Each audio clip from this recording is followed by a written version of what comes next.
as an update that just came down in the last couple hours would be Grayson McKeogh out of Pennsylvania. Offensive tackle has committed to Notre Dame at 6'7", 275. So that's one right there. And if you look, ironically, we were talking a little bit about Notre Dame. LaSalle College is definitely on that Notre Dame radar. Of course, we were talking about Joey O'Brien and his last visit.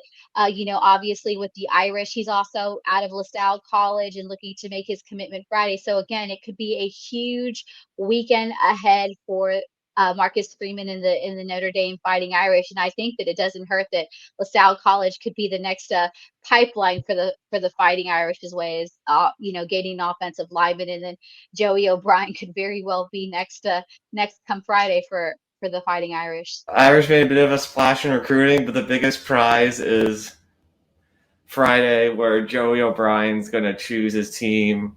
Do you know much about it, Leanne? Do you think he's like I saw they said they put in the what's it called, the green light that he's probably going to the Irish, but like I'm just nervous about it. Have you heard much about Joey? We talked a little bit about it earlier. This is a kid, like I said, I've been watching him for some time, but I think that after this OT7 season he was competing with level 82. And I think that's really when the rest of the national media really got wind of just how freakishly athletic that Joey Bryan is. Not only that they're recruiting him safety, a DB, as a wide receiver. I mean, this is a kid, when you see him take the field, he just never ceases to amaze me. He has extreme body control. I mean, he almost is I know he plays receiver, but he's got that tight end build, the way he shifts his body when there's just so many things. Like I said, you've seen the kid, exactly what I'm talking about. Mm-hmm. Penn State, Clemson, we had heard when he made that Clemson visit that Dabo Swinney, there was a lot of things that he really liked about the tradition, the culture. But I feel like every visit you kind of hear that, I hate to say generic term, but every staffer that you talk to is not going to say the visit didn't go well, because they wanted to get out there. But I really thought for a minute, outside the typical, Penn State, I think, is still in it. And I feel like they might make a unique late push because they've been with him since the jump, because he's right there in their backyard. Mm-hmm. Of course, he's out of LaSalle College. We were just talking earlier, 5 minutes ago, one of our guys brought in here, the commitment of his classmate on offensive tackle down at LaSalle College. But I think after this visit, from what I heard earlier, from what we're hearing, I really like where the Irish stand. I feel like Marcus Freeman has really made a great pitch, that staff, in recruiting him.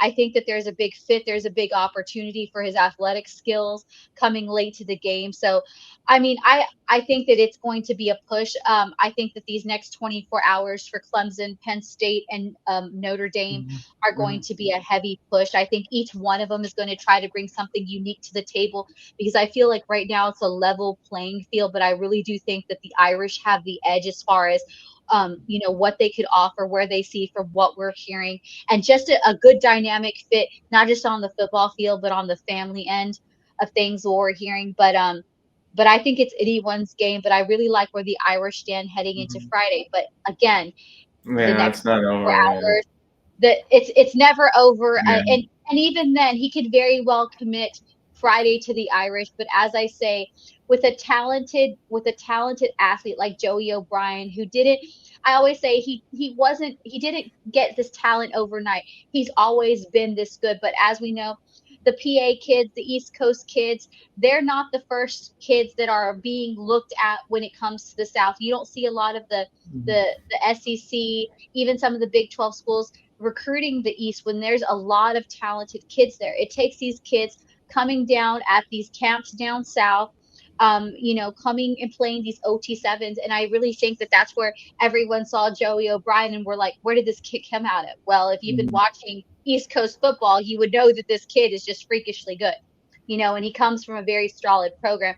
I think that Clemson, Penn State, and the Irish are going to have a huge 24 hours really trying to make one final push. I wouldn't be surprised if it goes down to the wire. But again, even whatever school he announces come Friday, I don't believe that that's recruitment, just because of some of the other schools that I think will come in late into the mix. Another, maybe even some SEC schools.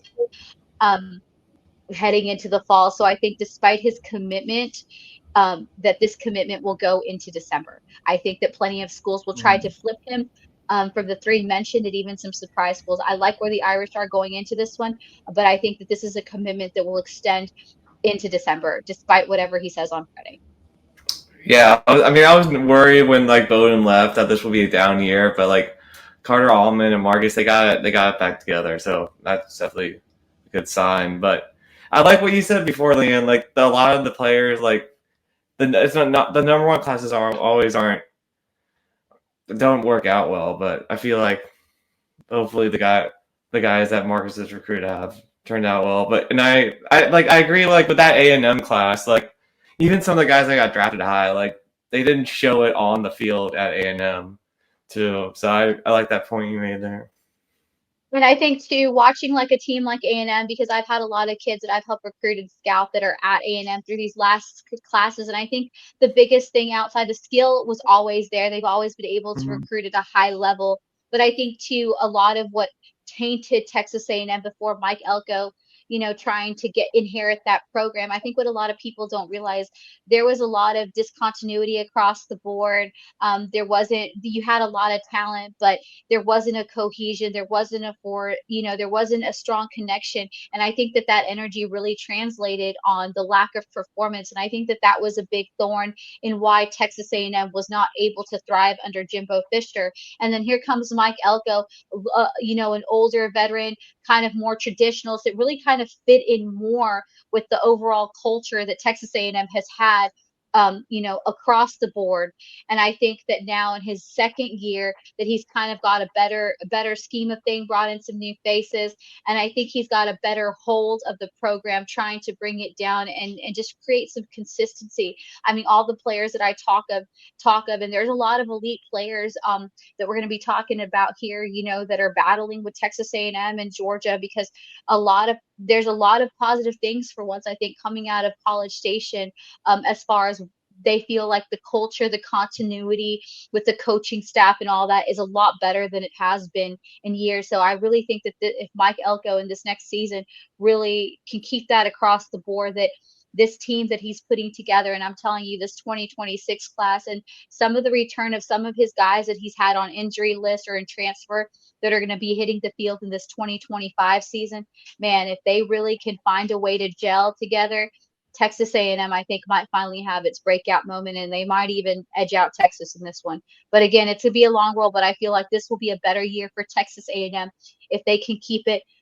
focus on keeping the main thing, consistent, playing football, and, and just kind of keeping their head down and keeping to work.